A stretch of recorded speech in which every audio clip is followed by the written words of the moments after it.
Hello everyone. In this video, we will learn how to create a file. So, first of all, what is a file? So, in a computer, a file is an object that stores all your data, information, and settings or commands. So, it can be in your text format like the text file or a video format like a video file. So, it can store your data, it can store all the text information. So, this is a computer file. Now this is how we are going to implement this video. Now let's get started. So now we are back at my desktop.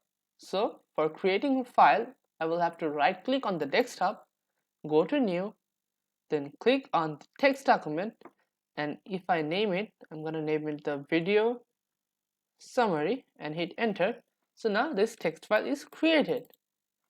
As I have not written anything inside it, this text file is now empty, but this text file is created. I can write anything I want in this text file,